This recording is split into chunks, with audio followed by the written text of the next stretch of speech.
Seattle's Lake Union is one of the only places in the world where entire neighborhoods and their homes float on the water. So if you're thinking of moving to Seattle, here's why you should consider this super unique way of living. All right, so number one is the most unique type of housing we have here in Seattle. There's only 500 floating homes. They range anywhere in price from $1 million to over $6 million. Reason number two is the lifestyle. You've got boating, paddleboarding, swimming, nature all right outside your door.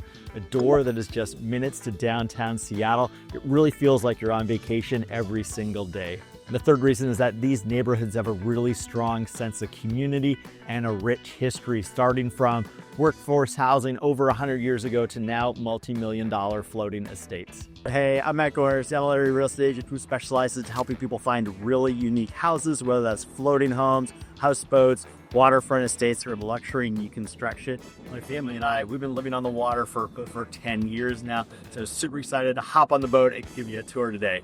All right, so normally we do these tours on my Malibu wake surf boat, but today we're gonna get a ride on an all-electric boat, and we got Peter from Zen Boats here. He's gonna be our driver. He also lives on a floating home. Tell us a little bit about these boats. Yeah, thanks so much for having me. This is all-electric boat that is built over here in Seattle, literally on the ship's canal, right down from Lake Union.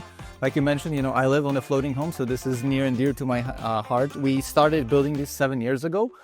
We build them in 3 different sizes right now, and it is basically our goal to electrify the boating. We really think this is the future, and we're trying to keep this water clean. I do have kids, they do swim in this lake all the time, and I want to keep it that way. Yeah. We got this diving board right here. Exactly. I need one of those diving boats.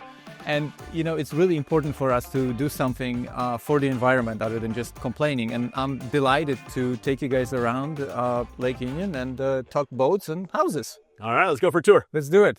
So, one of the problems with electric boats that I found is how loud they are. So you can barely carry a conversation, which is just... Well, that's the nice thing about doing this, instead of on my loud gas-powered boat. That, and I think that the beauty of it is that I think car industry will really blaze that trail for us, is the fact that this particular boat costs $6 to recharge in Washington. I don't think you can buy a gallon of marine gas for $6 these days. I actually don't... We fuel up a lot on these tours. I think it's $7 last time we were at Newport. I actually have to be honest, the last time I bought marine gas was many years ago. That's the beauty of it. What I really find interesting about living on the lake is that 11 and a half months of the year, except for those few really hot days, this is my own 512-acre private backyard. There's no one here. This is what it looks like. The whole idea of the floating homes started with people trying to find an affordable housing in a city that was growing. And it was really cheap to just put together a bunch of logs, throw a shack on top, call it good. And off you go. I mean, if they could see, that floating home community kind of got started back in the 1900s, over 100-something years ago. But if they could see that today, their little shacks and shanties have evolved into $2 to $5 million, in some cases, little mini water mansions. It is. They would not believe it. It is a really wonderful that, these are kept together. There's a very limited amount of floating homes in Seattle, and there's never going to be another one.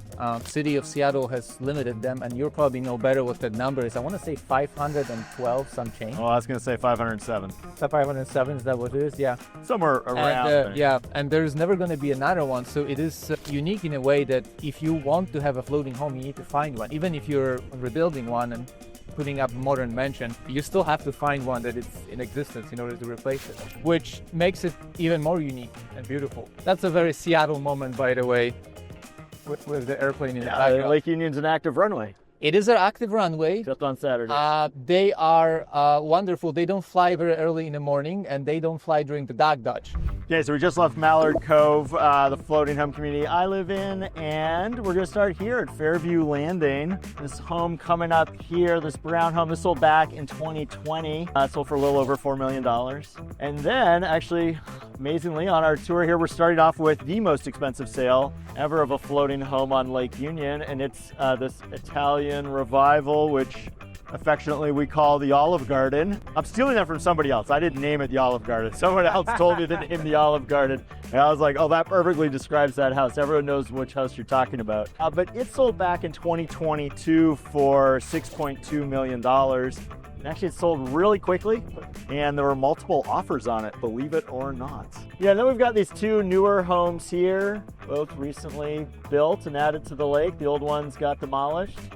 But that's how you get a new home here. You got to destroy the old one. Okay, so we're coming up on a home here that recently sold for $2.2 million.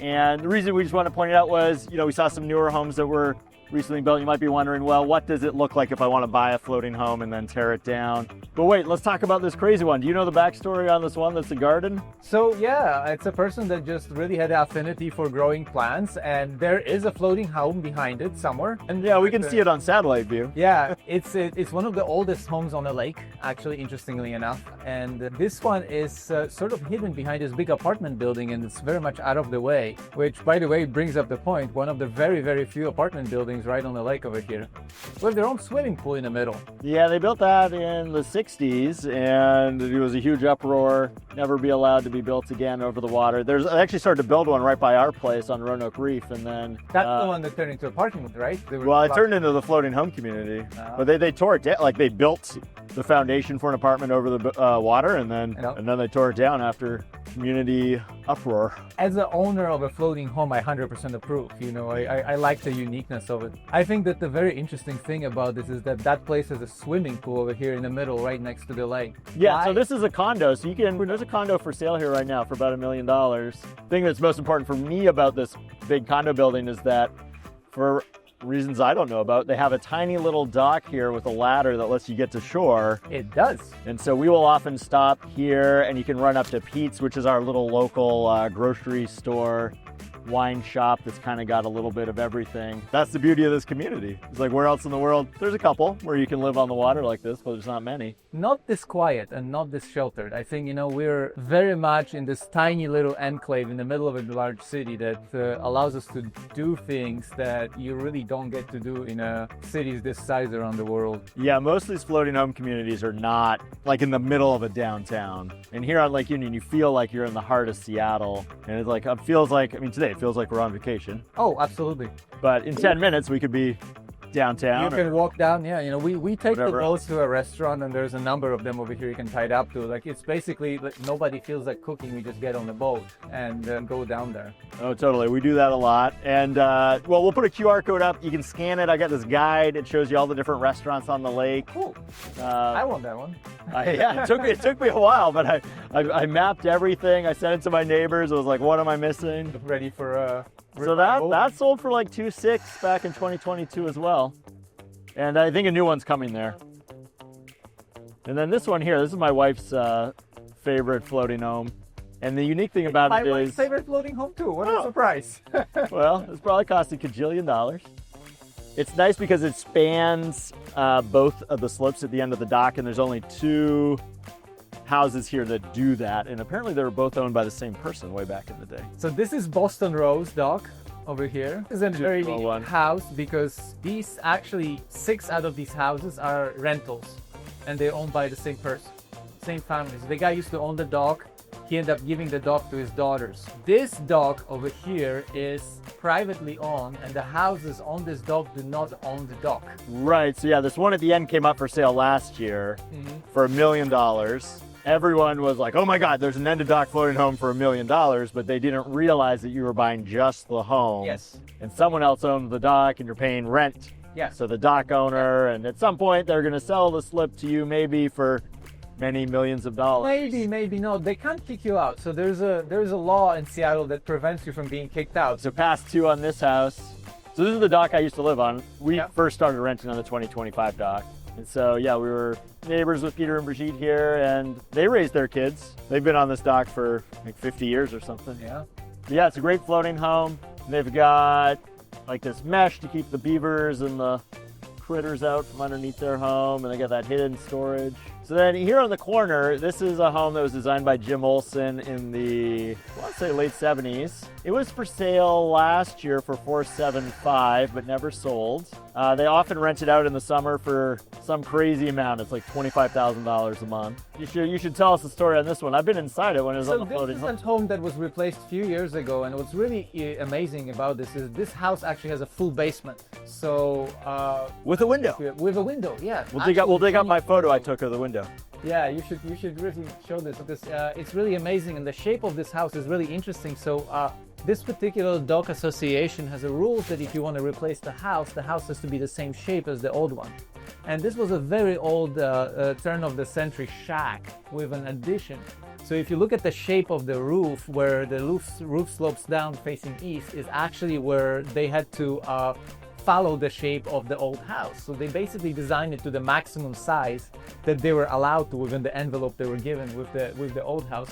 But it turned out really wonderful, and they do live there quite a bit. This is a wonderful place over here, right below I Love Sushi. There's a Moss Bay sailing club. Yes, my kids go there. Yeah, we boat them over there. It's awesome. They go sailing, paddleboarding, and what else do they do? Kayaking. Yep. Yeah, and here's that new cove and all that stuff. Yeah, so this was recently rebuilt. They're renting it out. I heard rumors of competing superstar chefs who are going to be opening restaurants over here. I don't know how much of it is true, but I really, really would like to see one of them getting a lease over here and having another high-end restaurant on the lake. Such prime real estate. Oh, right here is another staple of Seattle boat building history. This is the Center for Wooden Boats, which is a volunteer-run organization that restores all wooden boats, teaches sailing, and generally they're wonderful. They have a number of little boats that they rent out over here on the lake as a training boats. You can go over there and learn how to build a wooden boats, how to restore a wooden boats, or just go sail. They own all of these docks over here. They're actually in the process of traditional canoe building over here, where they're whittling it out of a solid hunk of cedar. Right next to it, you have the Museum of History and Industry. What's really interesting about this is a collection of boats they gathered over here. So we're in Westlake now, which you got easy access to South Lake Union going one direction. You got Fremont the other direction. There's this great walking trail that connects everything together. And we are coming up here on probably the most famous, people would call it a houseboat, technically a floating home. That's right. In Seattle, probably the most famous floating home of the world. It was in the Sleepless in Seattle movie, which I looked up. It was like 30 years ago at this point. You're making me feel old now. Yeah, Tom Hanks plays an architect who lives in this house with his son, which is funny because there's a number of architects living in floating homes around Lake Union. See the couple. Yeah, and it sold off market in 2014 for rumored to be a little over $2 million. There's not good property records for floating homes like regular homes. And it's been amazingly remodeled. It was actually how we found our interior designer for our floating home, as we tried Googling interior designers, floating homes, and found the Sleepless in Seattle house, and the interiors are amazing. Really nicely updated. Okay, we're coming up on the gas station here. When I want to take my kids boating, they don't want to go boating, I suggest that we go to the gas station and get ice cream. That's right. Buy a lot of ice cream at this gas station. That's right, yeah. No, we took a power boats over here, sailboats, lift boards, surfboards, you name it. My kids wish really their like hours. We need a little longer hours because it's nice to go after dinner. So as we pass by the gas station, obviously you don't need gas for your... As you can see, we're passing by the gas station and have no need whatsoever to fuel up. Thank you. And so this dock here, so this is all these are houseboats, even though they look more like floating homes. And it's owned by the Burke family, who used to own and probably still does own all the land here in Fremont. But this one, the Aurora, named after the bridge it's under, is huge. It's I can't remember what exactly. It's like 4,000 stories. Change, right? Yeah, 3 stories. I've been inside it. It exemplifies how these are all very different. Yep. Yeah, huge steel float. Feels like a large Seattle Craftsman, but floating on the water. It's a cute location. We're on the north lake of the Lake Union. There isn't that many floating homes on this side. Well, yeah, the only floating home dock is this one right here. When homes come up for sale here, they usually sell quickly. One here sold in 2 days, like a month ago, for $1.8, something like that. We'll see the one on the end here. That one was for sale last year or the year before, but didn't sell for $5.8. It has a basement in it, which is cool. That is pretty cool. And the neat thing about that community is they own the dock in front of them. So when you buy into that community, you're also buying into owning a little bit of a marina. So the marina revenue that they make offsets your monthly homeowner dues, so you pay pretty minimal dues. So I think, what I find really attractive about living on the lake over here and being on a floating home is the mix of people living over here, some industries, some marinas, some restaurants, crazy people who go rowing on the lake at 5 o'clock in the morning. That's their thing. That's one of the downsides of owning a floating home if you live on the end of the dock, is you gotta listen to the rowers. They're gonna wake you up. They annoy me more than the Those airplanes. planes. But I have to admire the dedication of going out over there and actually doing it day in and day out. It's a really, it's not a dead lake. It's not like just a community of homes and nothing else. It's really vibrant. Well, it's so different than Lake Washington or Lake Sammamish. Like Absolutely. Lake Sammamish, it's just houses. There's no restaurants you can boat to. There's no industry. It's great if all you want to do is paddleboard and water ski, but you can't boat to dinner. You can't boat out to the San Juans. You can't boat to your place to get your boat worked on. There's just so much going on. This is much more universal to be living over here. This one is interesting because this is the big difference between the houseboat and the floating home. So you see how it's got 2 engines on the back? Yeah, this one looks like a house, but it's got motors. It's got motors and it's got a helm station on the other end. If you look at this, there's a steering wheel. Yeah, well, that'd be a fun drives one around. to take to Seafair. Which is actually garage doors on both sides, so the whole thing opens up in the summer. Or you could live on the steamship, the Banjo. Or we've got another pretty modern, contemporary houseboat here. This is the Gasworks Marina. And then this is one of the docks where the super yachts come in to reprovision. So it looks like we've got one here visiting. Yeah, this one is from Georgetown. Big one. That's not South Seattle. That's Cayman Islands. It's not our Georgetown. Yeah. Well, this dock right up here where the Matchmaker is, and these houseboats, this dock just came up for sale yesterday for a little over $12 million. So if you wanted to own dock, some shops on land, a covered boat garage, it's for sale. A little houseboat here at the end. Big views. Do you know what they're asking for that? I don't off the top of my head. We got the brewery here. It's got an igloo. But if you come here during the summer, it is packed. Yeah, there's no dock space. Now's the time to come. Another restaurant over here, westward. Yeah, they have one boat slip. It's pretty long. They have one if you have a long boat, two if you have short boats. Also, you can kayak over there, which is wonderful. We call it the BC, before children times. This is the famous clam house. By the way, great dock. They have a dock on the inside, they have a dock on the outside, they have a dock on the corner. Still, in the summer, it fills up. Fills up. That's why we have that little rubber tender boat. It's perfect for going to Ivers because you can tuck it in anywhere. You don't have to worry about scratches, and you park right in there. Underneath that, exactly, right underneath that walkway. That's exactly where we go. It's a little loud under the bridge. So that's Seattle Yacht Club, right here. Okay, well here we are. We're in Portage Bay. We're in the southeast corner of the Portage Bay neighborhood. The very last floating home. I know, this is my favorite Portage Bay dock. It's got some cool houses. I don't think any of them have come up for sale while I've been thinking about floating homes. This one's, they've got trees. They got a hot tub on the dock. It's pretty. One time we boated by here too close in the summer, and they have motion activated sprinklers. So there's actually an empty floating home slip almost straight ahead of us there on the left. So someone bought that home a couple years ago for $2.5 million.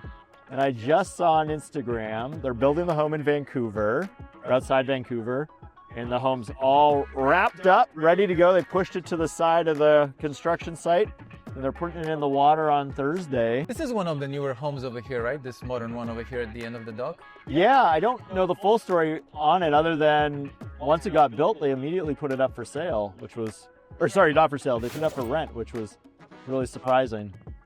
But it's a big house, looks really nice from the outside. What a wonderful house. I love the idea of the giant roof, entertaining party.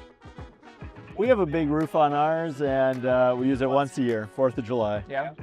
The rest of the year, we're just hanging out at the water level. In homes here, there's one for sale, tucked in there. We sold the house at the very end recently. That sold very quickly when it came up for sale, but the home 3 in is for sale for $3.6, and it's one of these newer ones. It's got a full basement in it, so you can stand up. Basement is great living space. And then this home here with the little sailboat, That was designed by Olson Kundig, Seattle's arguably most famous architect. This was built by Dinah, who built our floating home. It's a really good builder. And then over there we got the spite dock, which, you know, years ago someone built this dock just to spite people on another dock. So you have this whole row of floating homes, and you can't tie up a boat or anything and enjoy the water because your neighbor built this spite dock. So this blue home's for sale right now. It's a 3-bedroom. It's listed for $3.9, somewhere around $3.9, just under $4 million.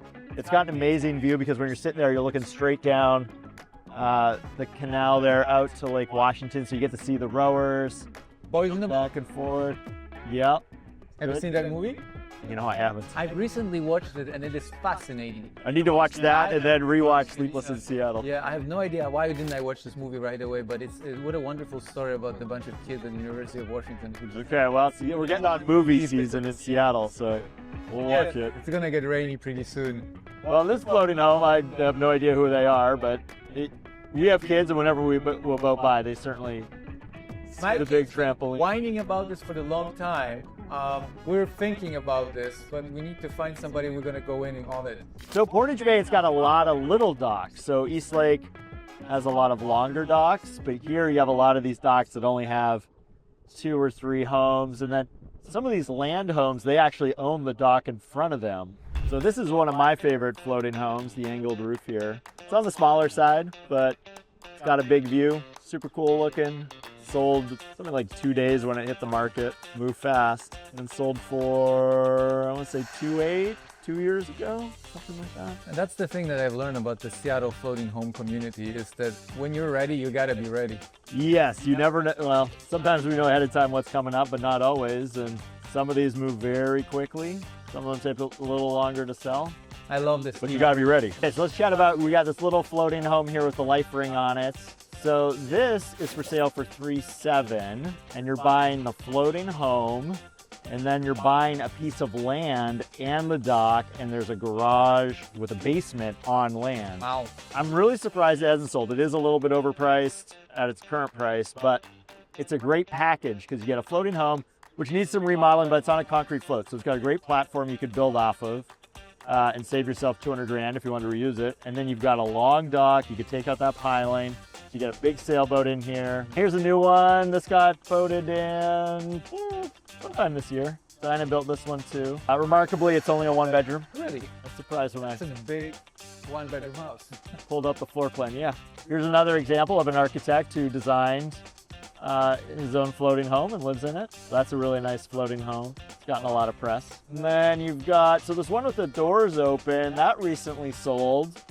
It sold for $1.4 and sold in just a couple days. And I don't know, in my opinion, $1.4 for that was a steal of a deal. It's a good size platform of a floating home, and bridge noise is very variable. It sounds loud for us now on the boat, but when I was at that home, I was shocked at how quiet it was, or how much, yeah, see?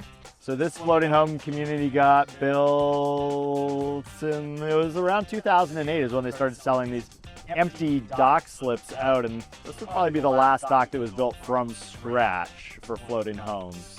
So you got a bunch of floating homes in here. There's one empty slip that a neighbor owns because they don't want their view being blocked. But all these homes are pretty interesting. They all have basements, so they're not like full height basements. They're the kind you got to sit on a little rolling chair and roll around on, but we got a cool sculpture here, which sounds like you know more about than I do. Nothing says I made it in life like a kinetic glass blown sculpture. Yeah, there's one on our dock too. And then so this home on the end here, the modern contemporary one, that just sold off market, a little over $5 million.